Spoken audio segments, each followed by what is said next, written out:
Somebody had called earlier. We were out busy trying to find a stolen vehicle and a wanted fugitive we just got. He seemed pretty upset. He was looking for Vic when we were up there the other day. Yeah. Do you know a Kane Mays? Yeah, I do know him. That's part of the problem. Your grandmother's missing, your uncle's missing, your stepbrother's missing, right? He was there. I went by there and I go, hey, Vic! And he goes, no, it's me, Kane. I went up there the other day to take a look around because I was hoping to visit everybody for my birthday, but everything was locked up. When he walks down to me, he's packing. He's armed. He's got like a knife. Did he have it? Sheriff's Office! Sheriff's Office, if you're in here, make yourself known! On January 22nd, 2025, in Bent, New Mexico, police discovered an overturned Subaru still burning on Nogle Canyon Road. But once the fire was extinguished, investigators quickly realized this was not a normal accident, because inside the vehicle were the bodies of 3 members of the same family who had been shot before the car was set on fire in an attempt to destroy all evidence. And what they discovered next would become truly horrifying. Hello, sir. Hey, how you doing? Doing well, Sergeant Nordquist. It's nice to meet you. How can I help you today? Okay, well, my brother-in-law helps us take care of my mother-in-law. Okay. And he normally is very conscientious about showing up when he says he's going to show up and everything. Yeah. And we had this, we schedule him. We've been taking care of my mother-in-law for 7 years. Okay. And she's 92 years old. So anyway, we normally communicate quite a bit during the week and stuff, And he was scheduled to work the 19th, the 20th, and the 21st, okay? Okay. And my mother-in-law was in the hospital. She got out on the 8th. And he was supposed to have worked those days. But we canceled him because me and my wife needed to be there instead. 2 of us taking care of her because she'd been in the hospital. She had double pneumonia and stuff. Yeah. So we canceled him out on this one. And as a matter of fact, we were thinking of canceling him out. But on the 10th, I got this information from him because we communicate quite a bit. This was on the 5th. We communicated. May I? Yeah. So everything's cool for this text, right? Everything, we're just communicating. So on the 10th, he said he couldn't take care of her. Yeah. Okay. Which we thought that was okay because we were planning on telling him not to come anyway. Yeah. So are you wanting to check on him or your mother-in-law? No, on him. Yeah, he lives on. Yes. Yeah. See. And somebody had called earlier. We were out busy trying to find a stolen vehicle and a wanted fugitive we just got. Someone had called in for a welfare check, but they canceled us prior to us getting up there because they said whoever it was, and I can go look and find the name, that said that house was locked up tight and that nobody was up there. And how did they? Somebody said, but a citizen said that. No, I think it was some family of yours. Let me go check my notes real quick, and I'll be right back. That'd okay? be good. Yeah. Yes, sir. Yeah, good. This body cam footage is from January 20th, 2025. 2 days before the bodies were discovered, police received a welfare check request involving the family of Victor Perea, 68, Mary Mauser, 79, and Killian Mays, 24, after all 3 suddenly lost contact for several days in Bent, New Mexico. A neighbor told officers the house, which normally always had people coming and going, was suddenly completely locked up, with nobody answering phone calls or appearing outside, causing him to feel something was wrong. However, while checking information, officers found something even more unusual. A similar welfare check request had previously been unexpectedly canceled by another family member, a detail that seemed normal at the time, but later became an extremely important part of the case. Yeah. Do you know a Kane Mays? Yes. Who is that? Okay. I don't know his last name as being that. Kane, right? Yeah. Yeah, I do know him. That's part of the problem. Okay, so what's the problem there? Okay, well, I think he's trying to keep us from going over there to look. The house is owned by his father. But he has I never knew whether Kane had his dad's name or something else. It's Mays, huh? Yeah. How do you spell that? Mayes. Mayes. Yeah, it's pretty common around here. So, do you think, what was it, Victor Perea was the other guy's name? Yeah, well, the owner of the house, was Frank Perea, and he's deceased. Frank is deceased. Yeah. Okay. He died December 28th of 2023. Victor, his brother, he was living with him along with Kane's grandmother was living there, and his stepbrother, Killian. See, the strange thing about this Killian character is, I mean, not Killian, but the one that called you, he was there. I went by there yesterday on Saturday. Yeah. On my way, it was my birthday, and I was gonna go to the casino. I told my wife, hey, I'll stop by there. I'll see if Victor's there or whatever, see what's going on, and I'll call you back. While speaking with police, the neighbor explained that the house originally belonged to Frank Perea, who died in 2023. After that, Victor, Mary, and Killian continued living there. But the investigation began changing direction when the neighbor mentioned Kane Mays, another relative connected to conflicts surrounding Frank's house and property after his death. At first, Kane's name only appeared as a small detail in the witness statement. However, this was also the first moment investigators began placing him on the list of people who needed attention in the disappearance of the entire family. I pulled up over there, and this residence, you know how that canyon is. Yeah. It's on the left-hand side, and it normally just has an open gate, right? Yeah. And you got to drive up. And the house sits on a hill, and so I pull up, and I'm surprised there's a gate. So I get out to unlock the chain. The chain's locked, and they put a big ass chain on both sides, so you can't lift it out of there. Oh, wow. Yeah. Okay. They don't want nobody coming in there. That's interesting. Yeah. So Have you tried calling Victor today? I've been calling him forever. Can you try calling him right now just to see if he'll answer? He's a chatterbox. Have you checked the hospital to see if he's been in the hospital? Because he said he wasn't feeling good. Or he was at Ben Archer. We managed to find out on a conversation I had with him on the phone after that text message that it wasn't him that was feeling bad. He was taking care of some medical stuff for Mary, the grandma, and stuff like that. So he was doing, but he was telling me they had frozen lines up by the pump, and he was trying to get insulation for that, and he just said, I got a whole lot of stuff on my plate.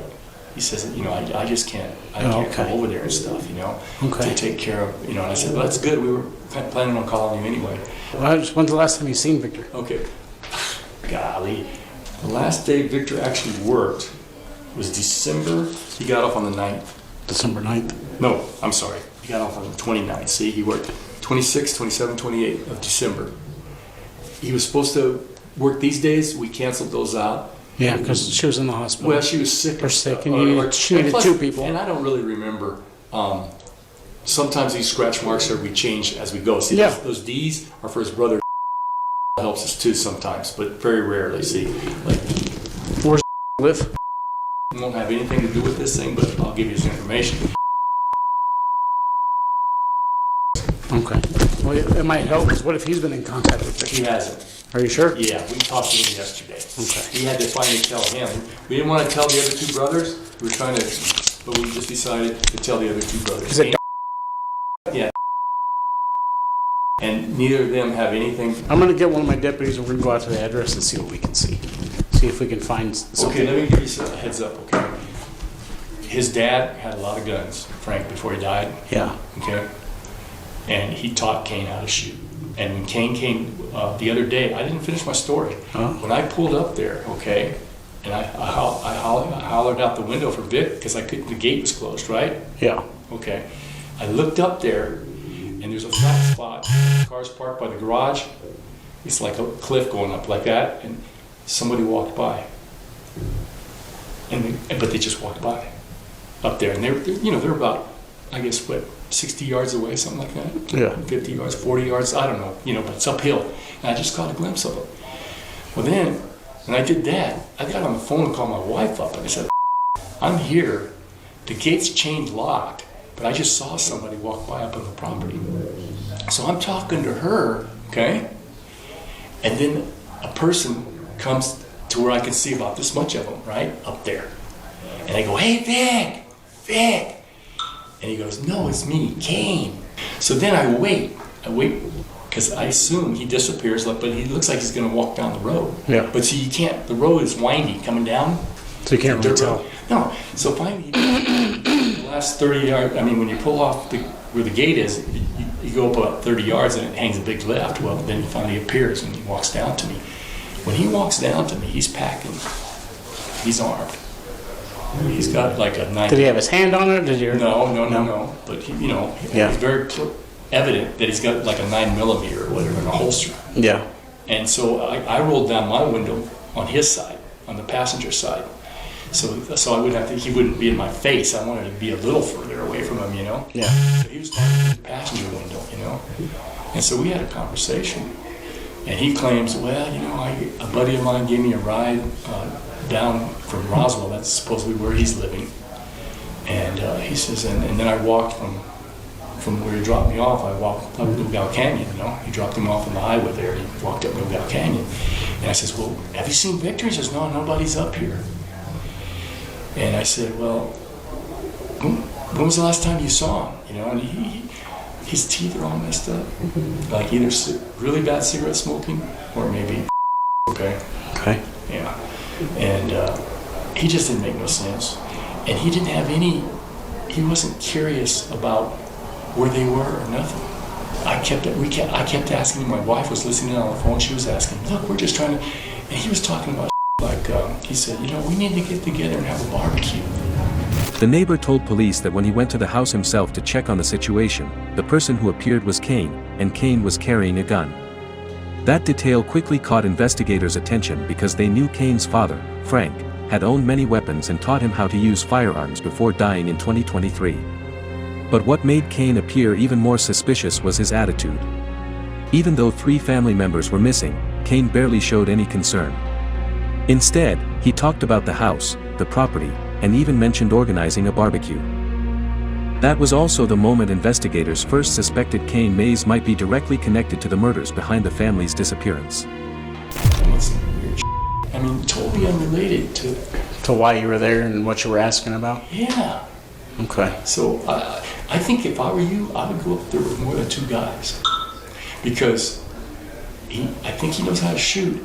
And I don't know if there were any like rifles and stuff like that where he could be, I don't know. And see, I talked to my son. He's retired, and not retired, but he was in the military, did 2 tours over there in Iraq. And the background with is this. He's illegitimate from Frank. But when his mom died, she was an addict and she had cancer and stuff. She convinced Frank.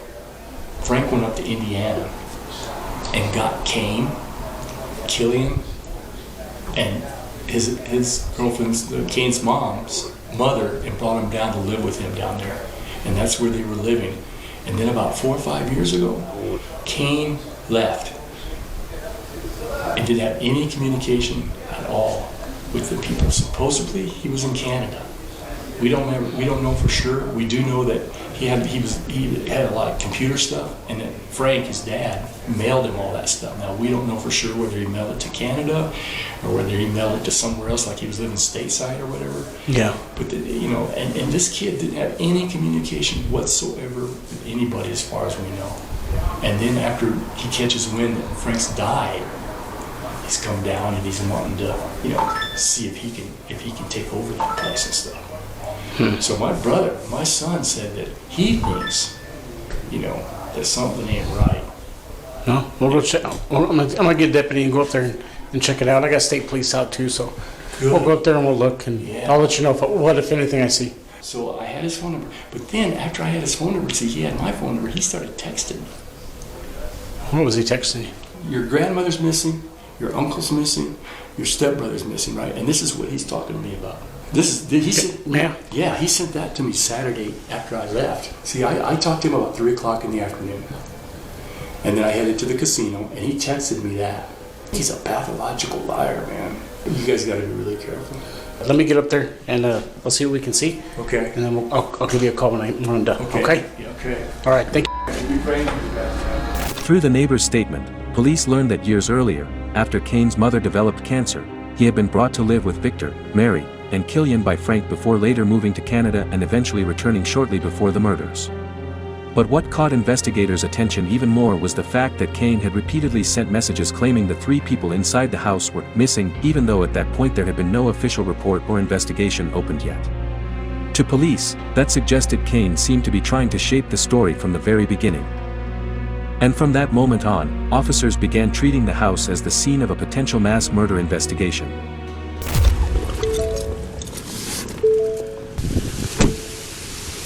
So none of the vehicles, they said there's two Subarus, a 2007.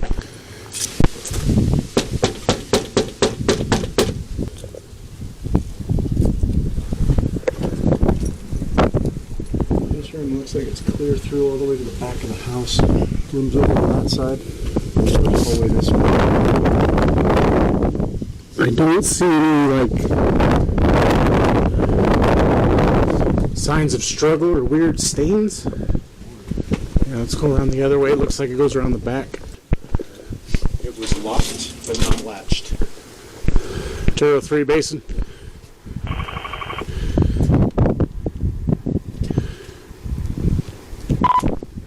Three to 25. We have an open door. Cover, we'll move up.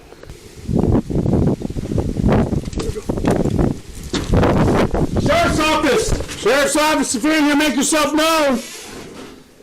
Everybody's body cam on? Yep. Well, it should be if we walk past your unit. Hold on right there. Your unit turns everybody's on. I got several hallways to the left. I'm gonna punch forward. Okay. Good. Check this out. You got a room to your left on the outside, Pete. We're on the left side. Clear on that. Good. Where the hell does that go? I don't know. Okay. Who coming out? Coming out. Tim. Wait. Eesh. Okay.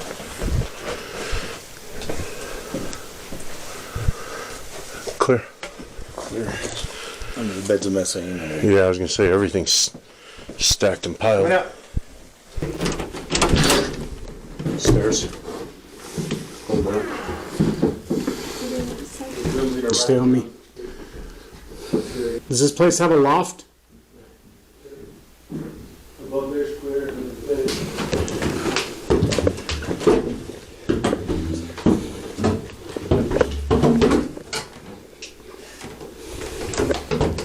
Good. Long basement door to the right. Okay, coming in. Just want you to stay okay. I'm gonna punch forward. You look right. Good.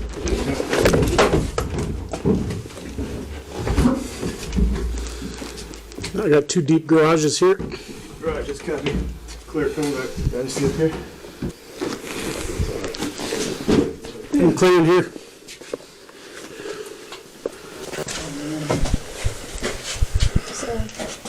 Can you see all the way down? Not all the way. I can see a back corner, but it looks like it hooks into the right. Clear. Well,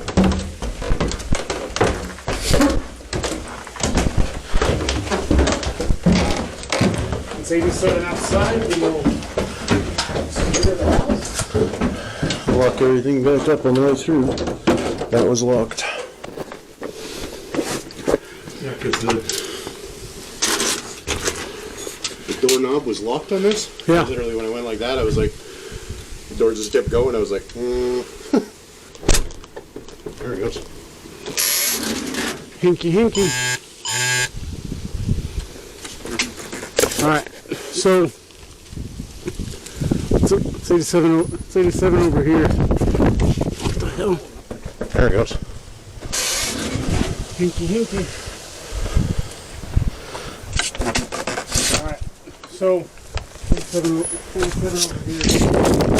here. Yeah. Yeah. That wind is just howling right around this house. Phew. Okay. When investigators searched the house, they quickly realized this was not an abandoned home. Inside the kitchen area, police discovered a bullet hole and what appeared to be fresh blood evidence. In several other rooms, they continued finding blood-stained clothing hidden inside bags containing cleaning chemicals, while all of the family's vehicles had disappeared from the property. For investigators, those signs showed that violence had happened inside the house and that someone had attempted to clean the scene before police arrived. Hello? Hello? Hi. Hi, this is Sergeant Horquist at the Sheriff's Office. Is this Mr. Mays? Yes, sir. How are you? Doing well. Your first name is Kane, correct? Yes, sir. Okay. The reason why I'm calling is in regards... earlier this morning, you had contacted our office to do a welfare check on a family member? That's correct. Okay. Who is that family member to you?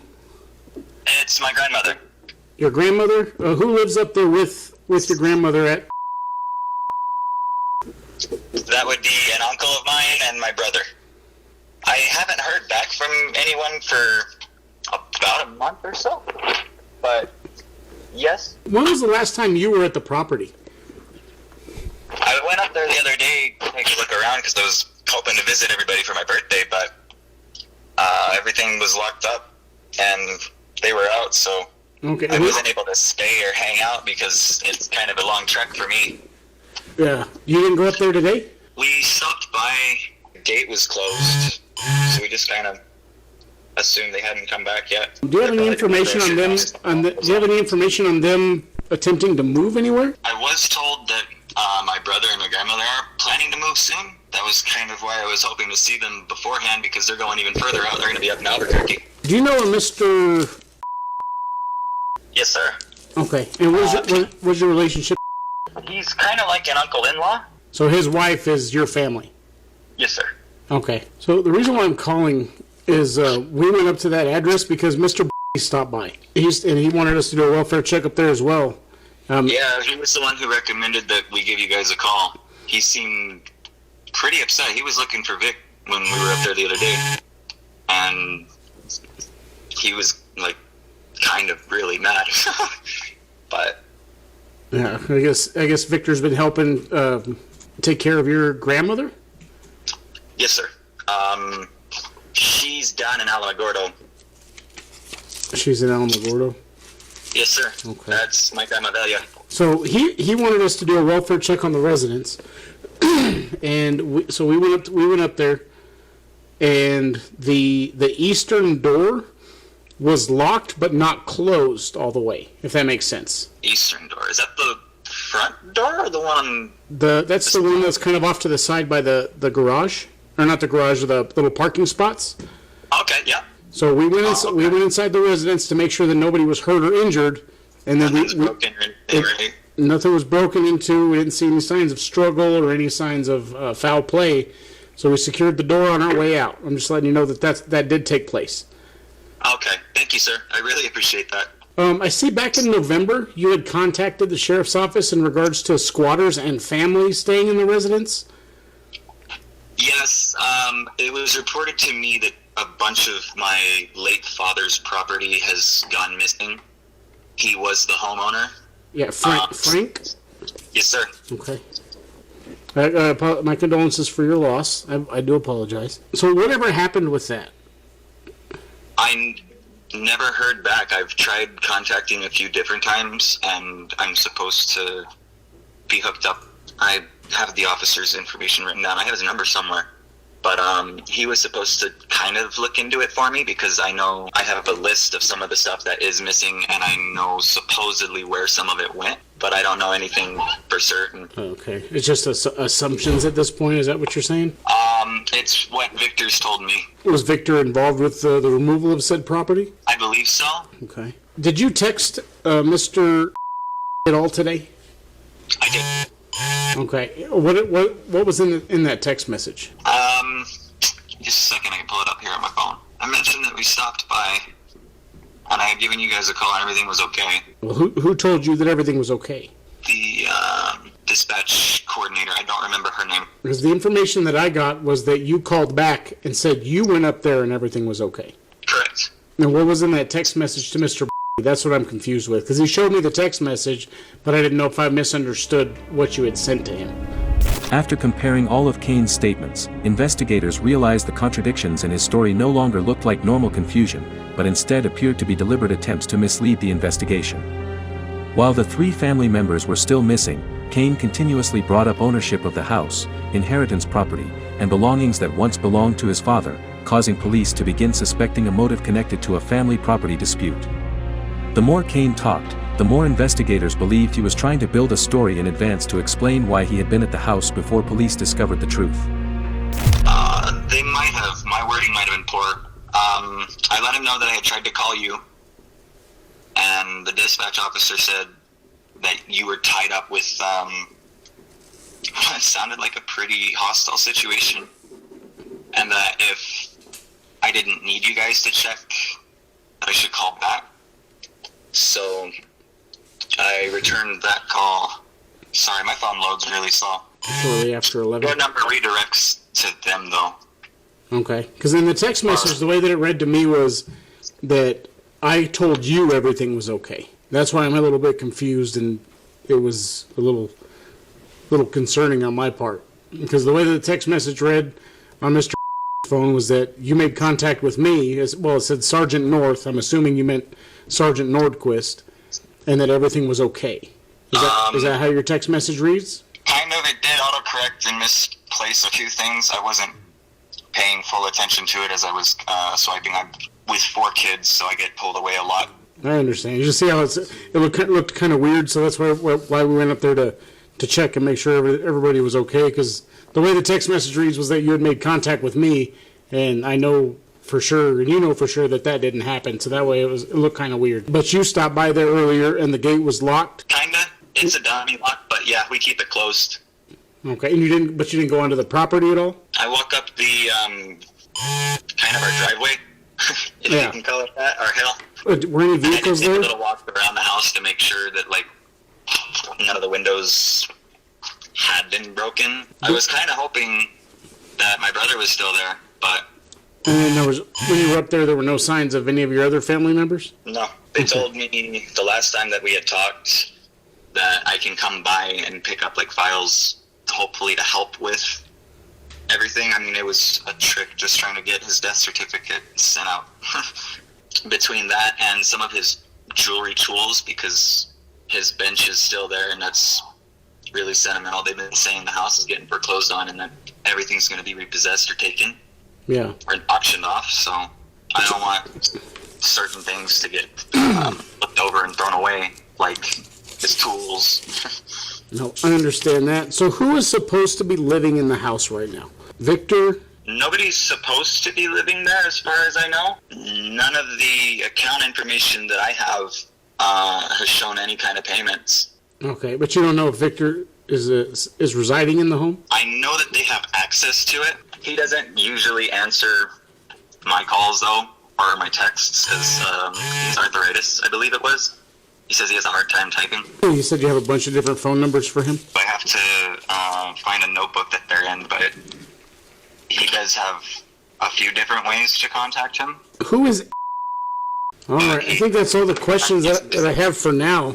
I can't think of anything else. It's just nobody's seen or heard from Victor for a while, and people are Mr.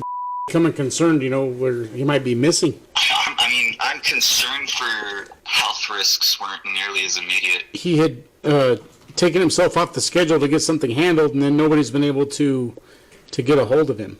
And now he's, I guess he was pretty involved with taking care of, I believe his Lourdes' mom? That's my grandma that's down in Alamo. Delia? So I guess he was pretty involved with taking care of her, and now no one's seen or heard from him. You guys cover all of Otero County, correct? Yes. Is there any way you'd be able to go into her residence and check, or stop by anyway? I mean, I could probably get a. That's what I was hoping to ask about. Well, I mean, that's all the questions I have. Like I said, we're still in the preliminary stages. He's potentially a missing person at this point, and I'm trying to investigate it as such. If you hear anything... That was who I had put the report in for, because I haven't been able to contact her, and I was told last time that I wasn't allowed to see her. Who told you that you weren't allowed to see her? Victor did. Yeah, I don't even have her in my system. Do you know her date of birth? Or a phone number, anything? It's February 4th of... Again, I'm not sure of the year. She is older. She's 70, mid-70s, I believe. As far as a phone number, she uses the house phone whenever she's there. Yeah.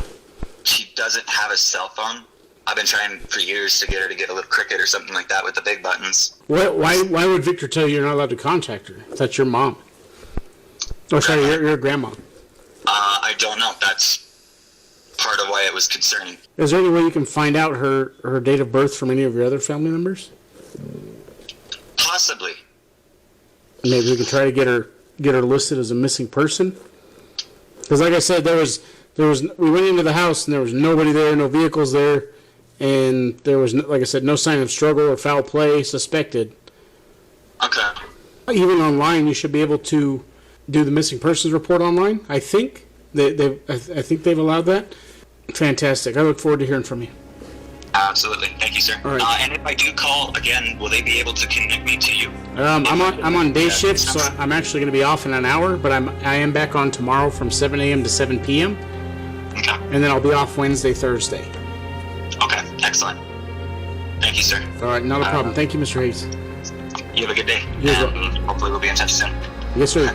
The contradictions in Kane's statements eventually convinced investigators that he was the primary suspect in the case.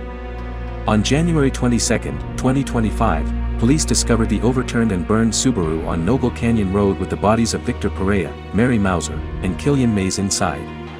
According to prosecutors, the motive behind the murders came from a long-running dispute over inheritance property after Kane returned from Canada and demanded a share of his deceased father's estate.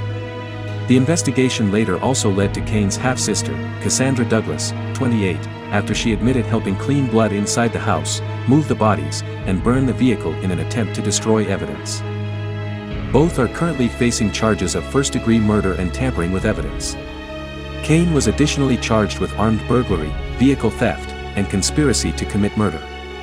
Both remain jailed without bond, while prosecutors stated they are still considering whether to pursue the death penalty under New Mexico law for cases involving multiple murders.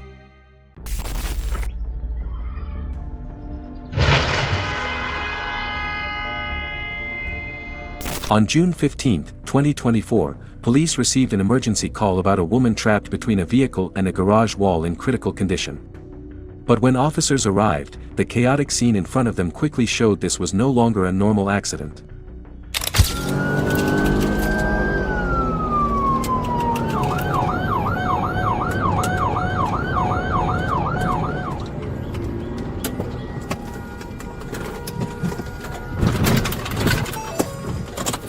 They're all right. Pinned against the wall. Still in there. I don't know if she's hot or crazy or what. She's saying she's got to get back to We Earth. have somebody pinned against the wall. Go in reverse and back up. This lady over here is pinned. All right.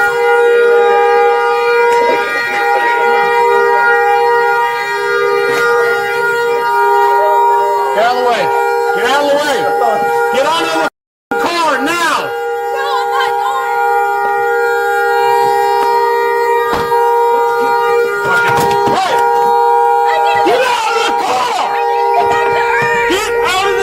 The woman was identified as Anna, who had driven her vehicle directly into her own mother, Joyce, 64.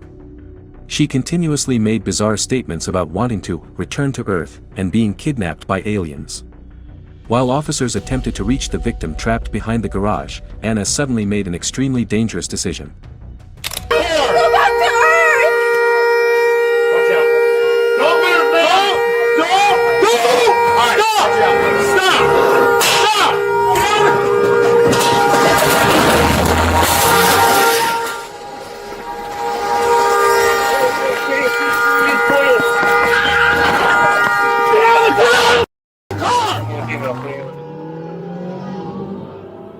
JIL 7562, it's Black Acura, headed towards Ranch Hilton.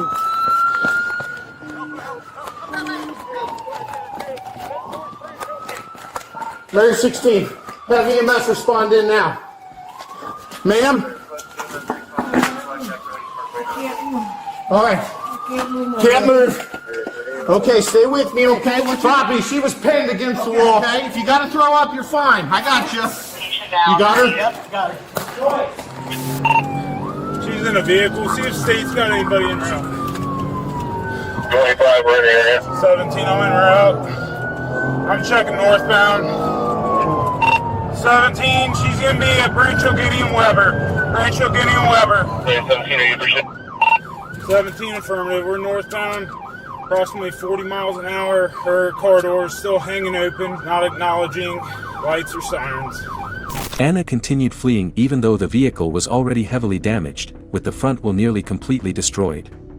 While police chased after her, EMS crews at the original scene were simultaneously trying to reach Joyce, who remained trapped behind the garage and in desperate need of emergency medical treatment. Okay, any with the patient? 16. EMS is with her now. Unknown on condition. Please regards, she just turned westbound on a little bit into the 375 tire just lost. 17, she's riding on her front right rim. 7362, correction, 7362. That's not a good tag, can you confirm? 6 Mary 17, coming up on Ward, speeds of 40. Approaching Ward, speeds of 40, that's not a good tag. Keeps coming back, not file.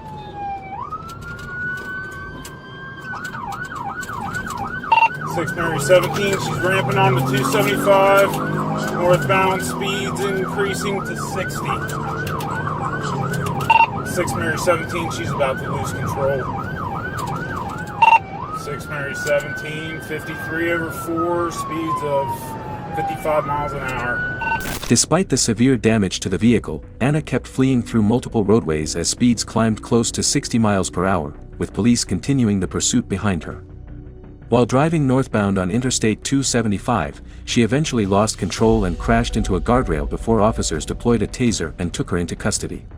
6 Mary 17 just crossed over into Hamilton County, coming up on Logan exit. We'll try to get on that.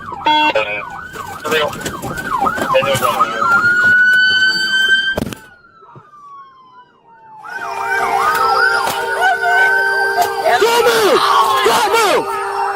6 Mary 17, taser deployed. Taser deployed. Taser deployed, has suspect in custody of 78. Get on your back! Get on your back! Got it.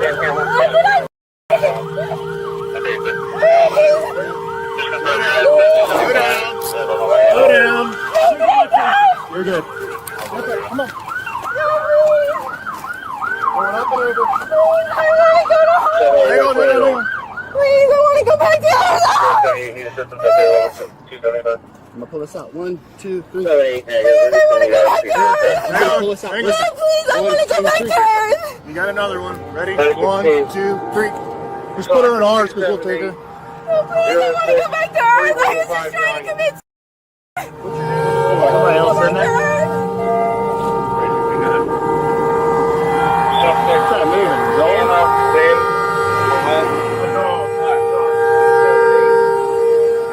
Don't let it out. Hey, there's a dog in there too. A dog? 378, can you try and contact animal control? There's a canine in this vehicle. I'm gonna read her, Miranda. Please, I want to go back to Earth. No, I'm serious. Please. No, please, I want to go back to Earth. Have a seat in the car. Please, I've been abducted by aliens. Even after being arrested, Anna continued making bizarre and irrational statements while showing no visible concern for her mother's condition. Because of her behavior, officers immediately began suspecting severe mental health issues. And while police were attempting to read her Miranda rights, the situation became even more tense. All right, right now you're under arrest, okay? Please, can I go back to Before Earth? we ask you any questions, you must understand your rights. You have the right to remain silent. Anything you say, no. Please, I want to go back. Can I just... Anna, stop. Get in the car. Please, I don't want to be on this planet. Please. Stay in Please, the I don't want to be on this planet. Slow down. I want to... Security camera footage near the scene later showed that Anna and her mother had been involved in a heated argument just one day before the tragedy happened.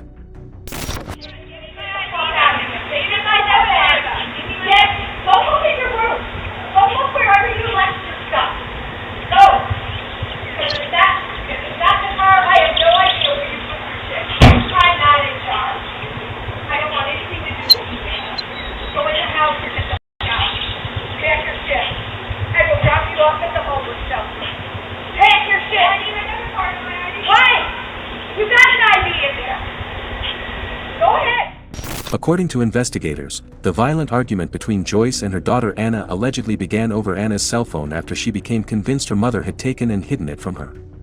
No one realized those would become the final moments the two would ever speak to each other.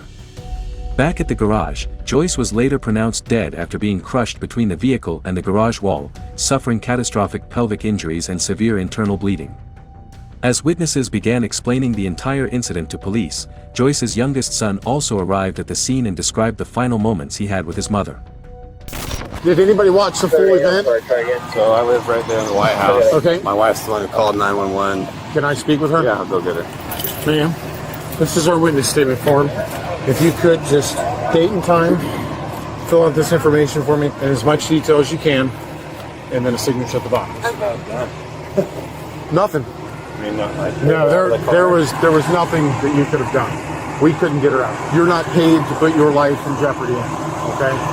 That is our job. That is what you guys pay us for. There's nothing you could have done. Okay? Please, I want to off the bridge. I get that. We can't have you do that, okay? Then. We can't do that Fred, either. please, they've been dissecting people. I want to go back to Earth. Anna? No, I'm not. That's not me. Anna.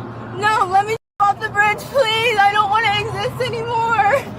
Please, I just want to off the bridge. Anna, you're hurting anywhere?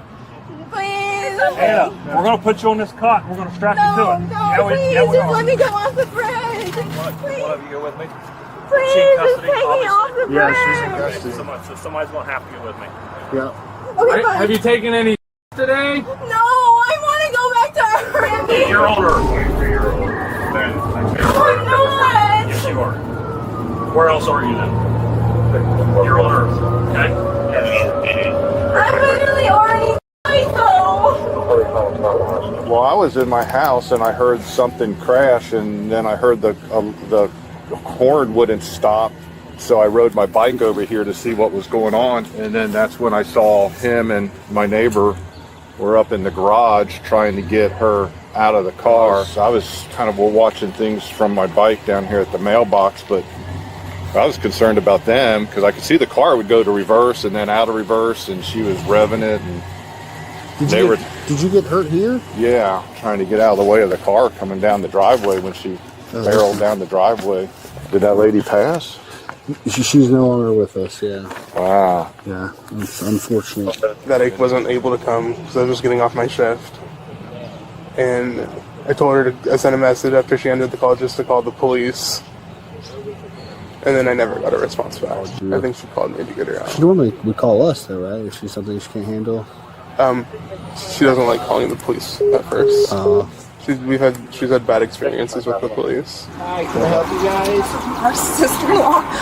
Yeah, we just wanted to see what was going on. Oh, okay. Well, I'm sorry for your loss. We're communicating with Elizabeth, who's flying in, the daughter. Well, we know she stayed away from the house last night because Anna was beating her up and hitting her and stuff, and so she went and stayed over at Elizabeth's. And we got the text this morning. Can somebody please? We live in Columbus. Okay. Can somebody please go? And I said, let's call for a well check or something. Yeah. And she said, well, we think Mom is hurt, and so we got in the car and drove. After the crash, Anna suffered a collapsed lung, broken leg, and severe internal bleeding, forcing her to be airlifted by medical helicopter for emergency treatment. At the hospital, a detective quickly began interviewing her.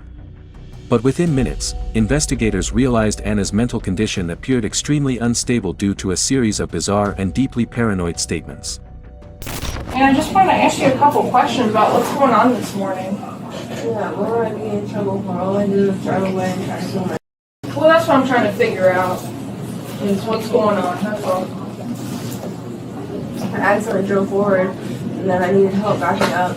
I just wanted her to drive away. She started dragging me down the road because she had my phone in her purse. So I held on to her purse, and then she just started dragging me. She's not an old woman, she's strong. How was she dragging you down the road? By her purse. So you kind of were playing tug of war with the purse? Yeah, but she started dragging me. My ex-boyfriend was and I went to hell. And he broke himself. Where was hell for you? At my sister's house. At your sister's house? Why was it hell? Because I got my face ripped off. Just because you got your face ripped off? And literally ripped off, and now I have a new face. And then they also ripped my body off in that camper. They ripped my body apart. I have a video of it. How long ago did you break up with your ex? like months ago or something in the hospital. It's like no matter how many times I want to, or it like accidentally happens, it's like I just won't. And he's trying to erase me. He looked at our family photos, all my photos of me in our car. From your house? Yes. She's extremely strong. She broke my leg. When did she break your leg? We were having, well, I broke my sunglasses, and then she started me, and then I started running back. Yeah. So then she broke my leg. Do you remember what day that was? It was yesterday. It was yesterday? All I wanted to do was do outpatient and stuff, and she agreed that was fine. Mm-hmm. Right when I got home, it's like we started fighting. It's an alien or something. Like I looked at her closely, and I took a picture of her. I have it on my phone. She's not human. All I was trying to do is just about him. Okay. I didn't want to hurt anybody. I didn't want to hurt the car. I didn't want to hurt anybody. I didn't want to do anything. I just wanted to have peace at last. I shouldn't have freaked out. I was just laying in bed and I shouldn't have freaked out. I just wanted to go somewhere with her. Yeah. I do love her, but and it's not her anymore. She freaks me out.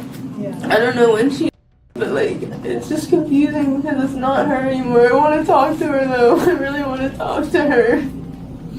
I know it's not her, but I find comfort in her voice. I want to make sure she's okay. The investigation later revealed this was not the first time Anna had allegedly used a vehicle to attack someone. 2 years earlier, she intentionally drove a vehicle toward an ex-boyfriend after their breakup. In January 2023, Anna pleaded guilty in that case and was sentenced to 8 months in jail. Less than a year after being released, the incident involving Joyce occurred. Anna was arrested and charged with aggravated murder and 2 counts of aggravated assault, with bonds set at $5 million. 1 month after her arrest, a psychiatric evaluation determined she was mentally incompetent to stand trial. After months of treatment and mental health restoration, the case eventually moved forward again. Prosecutors argued Anna had repeatedly stopped taking prescribed medication despite knowing the potential consequences. Ultimately, on August 19, 2025, Anna pleaded guilty to manslaughter and aggravated assault, receiving a sentence of 21 to 26 years in prison. First, I'd like to say I have lots of remorse for what happened and regret what happened. Never again will I commit any crime. Losing my mom was the worst thing that ever happened to me, and I cry daily. I love my mom dearly. At the time of the events, I was in psychosis. This was a horrible accident. This event has deeply affected me, and I had a major wake-up call that I need to take care of my mental health and make better decisions. Furthermore, I'm sorry for being so reckless and the harm that I brought to my mom and police officers. Additionally, I want to say how horrible I feel for this happening. An innocent life was lost. My mom did not deserve that, and I'd do anything to get her back. Losing my freedom is a small price to pay compared to losing my mom. In the year of being locked up, I've changed dramatically. I'm mentally stable, loving, kind, and back to the normal self my family knows me as. I take the necessary precautions to be the best version of myself. I have a daughter now. I have to do better and would like to be out and reunited with my daughter one day. I want to make a positive impact to society instead of a negative one. Furthermore, I want to apologize and say sorry to my family for the hurt they experience every day grieving Joyce, as I also experience this too. My family still supports and loves me, which I'm greatly thankful for. The day of June 15, 2024, the day the crimes took place, is a tragedy. I ask for forgiveness from my family and police officers. At approximately 6:30 p.m., April 16, 2024 in Hamilton County, Ohio, police received an emergency call about a shooting between 2 neighbors. But when officers arrived, they quickly realized this argument, which initially sounded minor, had turned into a bloody murder scene within seconds. That sounds like the suspect is still on the scene. There's heavy verbal trouble. Our call taker is trying to get the family member to go. I think it's next door. What's going on? What's going on? Somebody's been shot. Okay. Was it you? Let me see your hands. Your hands.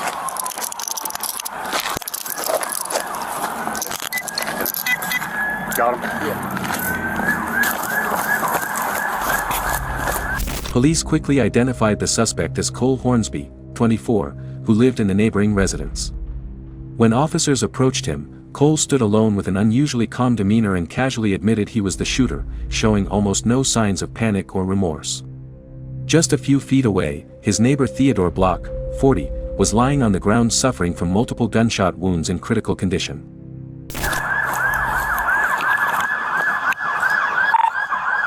Sector 32. male's in custody. Is he breathing? With the squad's in route. Male is in custody. The squad's in route. Is this your husband? No, it's my stepdad. Is he breathing? Just hang out there for 1 second, Is he okay? breathing? I'm going to check him real quick, all right? Just hang out right there, okay? Talk to her before she run. That's stepdaughter. Is she leaving? That's stepdaughter, but... Investigators later determined that Theodore was completely unarmed and had been shot a total of 12 times in the back. The 40-year-old man was pronounced dead at the scene only minutes later, while multiple members of his family gathered outside the neighboring home in a state of panic.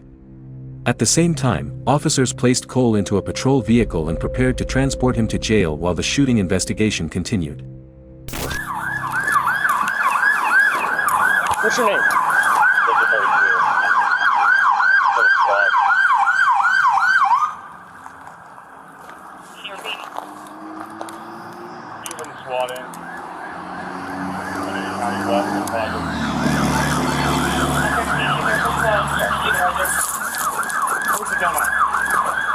Where's the gun at, man? They do have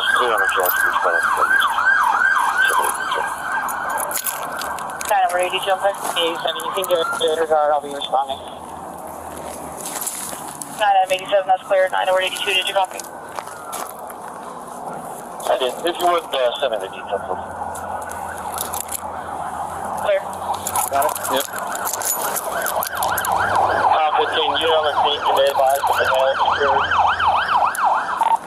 31 males in custody. Male is in custody. At 1822, we've got a supervisor en route and squad has been advised to respond in. Which car are you? Are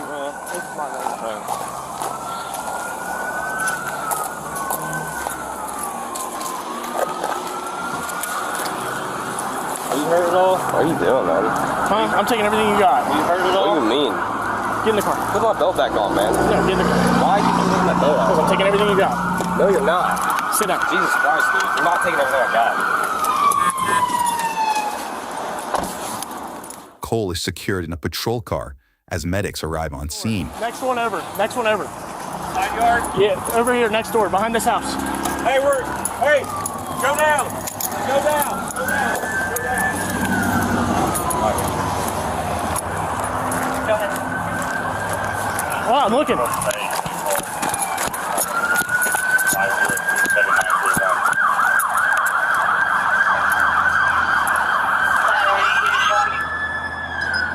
Right here.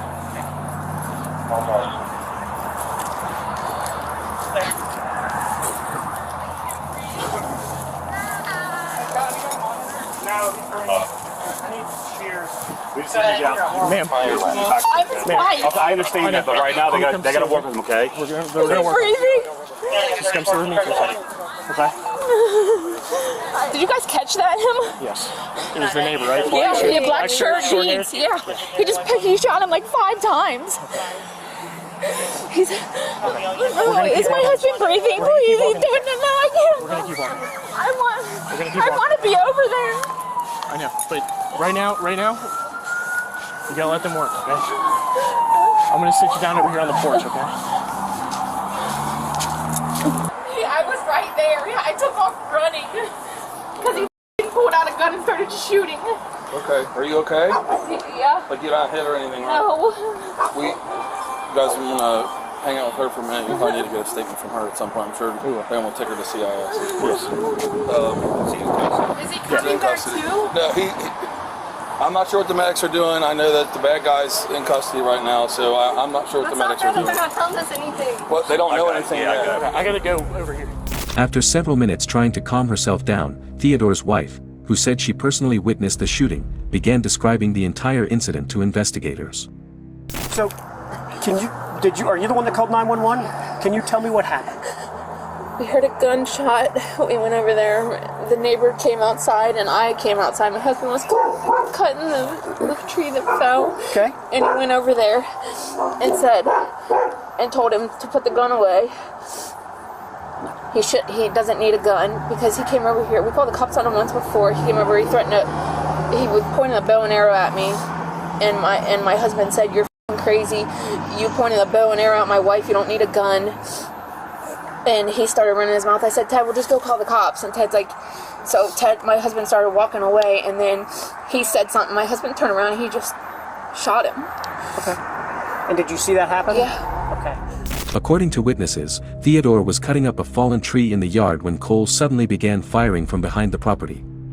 At that moment, Theodore, who had been watching his nieces and nephews, approached Cole and told him to stop, believing there was no reason for him to be outside with a gun. But only seconds after the brief argument began, Cole allegedly turned the firearm and opened fire directly at his neighbor. Did he get the gun? No, I checked him. It's probably, I think he lives up in here. So it's... Yeah, he said he left and came back. What? Where'd you first see him when he got... He was standing right here with his hands in his pockets, staring. They said after he shot him, he went back into his house and then came back outside. So... Okay. Which I'm pretty sure he lives up here in this building. Do we have multiple GSWs? We have 2 in the left upper leg and 3 in the stomach, and we believe 1 more in the right ear. Okay. Only minutes after the shooting, the property owner, who was also reportedly related to Cole, arrived at the scene and began speaking with police. But I need to know if you did hear or see anything at all. Okay. Do you live around here? You just... I own this property. All of it? No, I own from over. I don't own that building. I don't own that house there. I own this place. Okay. Do you have a tenant that lives here? Yes. What's his name? Cole Morgsby. Okay. I'm going to ask you if you could stick around and be present for us, because we're probably going to have to come back and ask some questions. Okay. Okay. So. Is he here? Yeah. I'm pretty sure my suspect's dad is over there. He owns the property. Okay. Just for so spitting it out there, so I'm not the only one. This gentleman lives here. His wife is on the porch. Okay. The female homeowner from here is where? Because she's not over there. Okay. Well, she might be. So if she's inside, we just want to make sure, A, there's no more shooting victims. B, the window and see if there's anybody. If there's any. While continuing to secure the scene, officers realized there was another witness nearby and immediately attempted to contact them in order to clarify exactly what happened before the shooting occurred. Okay, you just need to take a breath? I'm just freaked out. Okay, so you rent this house? I rent this house. Okay, does somebody rent this garage? The guy that shot him rents that house. Okay, so the young guy. What happened? Well, we're gonna have detectives come. Okay, they're gonna come talk to you. I don't want you to keep telling me 5 different times, so I'm gonna let you catch your breath, compose yourself a little bit. It's kind of a scary situation. Yes, very scary. Okay. Very scary. Okay. So the deceased actually lives in the house next door. His wife is over there on the front porch. Okay. This gentleman lives up here. They had an altercation about a tree. The deceased was cutting up a tree that had fallen down. He comes out, they exchange words, he shot him. Going into a yard to cut down a dead tree and have your neighbor come out and shoot you. Is that what happened? She says, I think his name is Mark. Apparently, So there's this tree right here. this tree here is in their yard. Yeah. He was going out to cut it down because you can see it's dead. And the guy came out, and I guess in the past, he's tried to hit her with a bow and arrow. Well, today he came out and started a fight, according to his wife. She came out to find out what's going on. His wife came out to find out what's going on, and he went and got a gun. And he said, put the gun away. This isn't anything you need a gun for. Right. And then he shot him, I guess, 3 times from what she said. And she's the one that called 911. And she said, I don't know where his wife went. Is she still there? And I'm like, She saw the whole thing? She did. Yeah, and she called 911. While speaking with EMS personnel, officers learned that Cole had previously threatened Theodore's wife with a bow and arrow, an incident that caused investigators to suspect this was not the first time he had displayed dangerous behavior toward his neighbors. She goes, I think his name is Mark. Yeah. And I'm like, you don't even know your neighbor's name, and he killed your husband? Right. For cutting down a dead tree? Very odd. Yeah, she said that she thinks that he came back from the military and was really not right in the head. So all this started over cutting down a tree? Do you know the neighbor at all? I mean, they've had problems before, and they've called the cops on them before. Yeah. not too long ago, maybe 2 or 3 months ago. And we heard that he just got out of prison and everything, and he doesn't have his mind. But other than that, but my mom, he's pointed a bow and arrow at my mom before. And I think that's when they called the cops. Yeah. Wow. Yeah, I don't think he, not at all. How long have they lived there? He just moved in. He just got out of prison. So it's recent, like 3 months ago. That's when it started when he moved here. Yeah. I heard this guy threatened you with a bow and arrow before too. Wow. He's weird. Like you can look in his eyes and see crazy. Yeah. But I didn't know he had a. I thought he had like a. I didn't know he had a handgun. Yeah. It was all started over cutting the tree down. No, my husband was cutting the tree down, yeah, and we heard the gunshot. He went over there, and he lost his life over. Yeah. Nothing.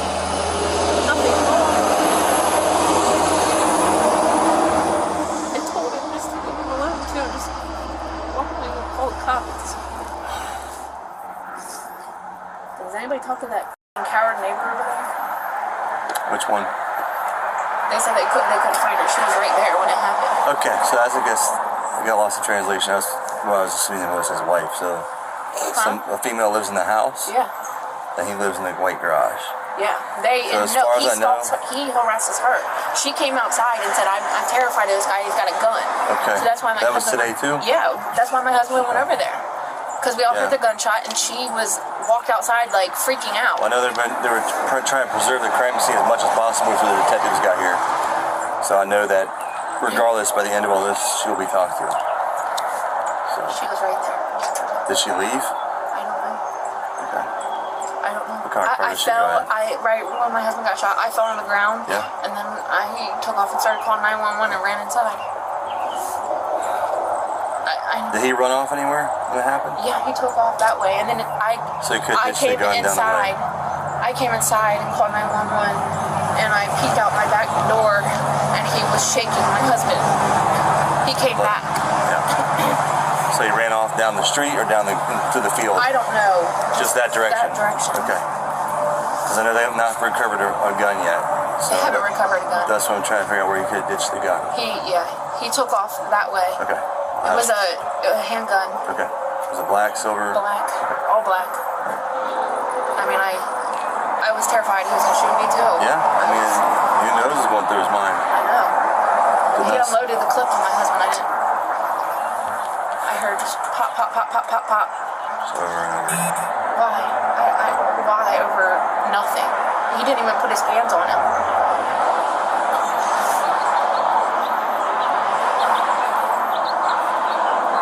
He was afraid. A lot of things in life will never make sense. I should have just knocked his ass out. I know this. Oh, I know exactly who shot him. I can pinpoint him to a T. I know that. That's what I can describe him to a T. I'm saying everything you said or you heard or saw is very important right now. I don't care if there's a gun or not. I know what I saw. Oh, no one's doubting you at all. We got him. No one doubts you.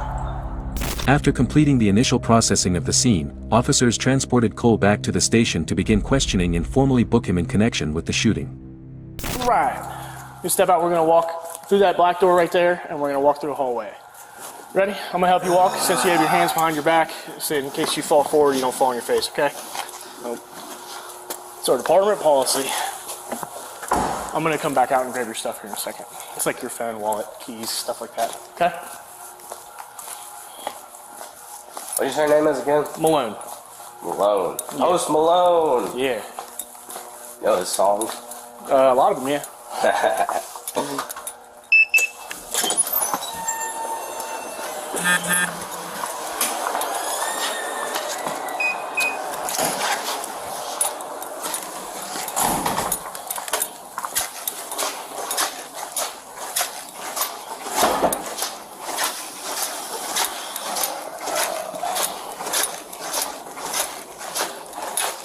We're gonna go this way right here.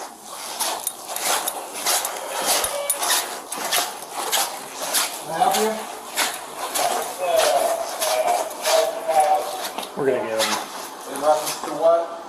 In reference to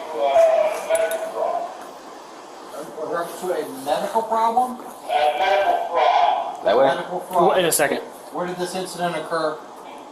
Fairfield Hospital is what the bill is for. I live in Hamilton County. Okay. Did you make any payments on this? No, but somebody got it. Hey, Phil. You gotta give me a minute. I know. Yeah, sorry. Yeah, I got the one going. So you're not out any money. Is this bill coming to you?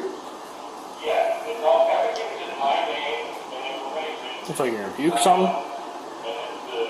I just want to make sure. Those, so are those unsolved murders or murders? I don't know.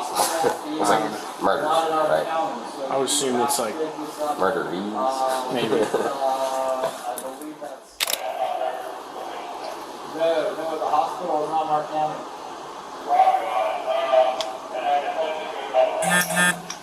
Yes, you know where that's at?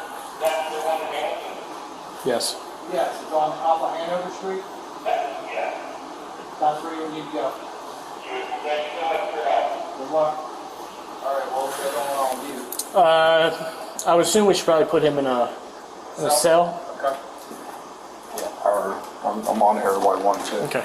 Okay. I'm not safe. Just go get safe, then I'll hold it here a second. Okay.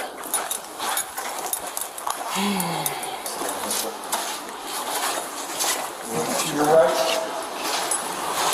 Face the wall in front of you, please. The wall right here. Step over a little bit. There you go. Okay. Did you pat him down already? Mm-hmm. Did he have anything on it? I got the rest of his stuff in an envelope in my car. Identification right now? Oh yeah, you guys. You got all that? Yeah. Leave that on. I can't, sir. I know it's important to you, and I understand that. I'll make sure it's safe. I'm gonna put it in this envelope. I have no reason to keep it. I'm gonna do a more thorough one. I understand.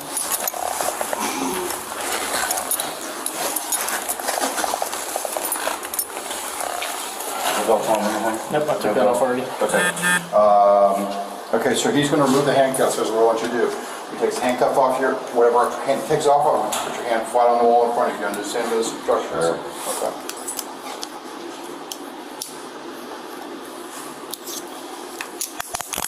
Leave your hand on the wall until I tell you to remove it, please. We're gonna do the same thing with this hand, okay?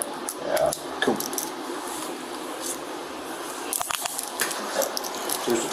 Step back a little bit. Keep hands on the wall. There you go. Okay. I'm going to pat you down, and I'm going to have you also remove your shoes, and I'm going to have you remove your socks. I'm going to check those out. If everything's okay, you'll be putting them back on. You understand that? Okay.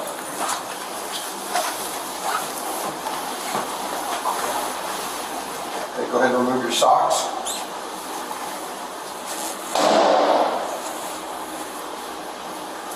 Practice that? It was hard. Do what? Practice that? Hard to swallow. I've been doing this about 30 years. Are you Okay, put your hands back on the wall for a second for balance. Lift up your right foot. As far as unless they want it or anything, as far as I'm concerned, you can have it back. That's not me making that's like a religious thing. I understand. That's what I'm saying. I'll make sure if I get it back to you, I'll make sure you get it back. Okay, but for now, I can't have you have anything in there while you're in the cell. I think you understand that. I'm not trying to be disrespectful towards your religion or anything like that.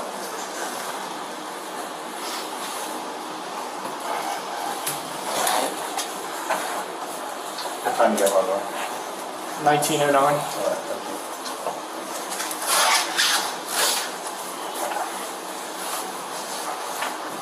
Okay, would you like to answer any medical questions at this time? No. Okay.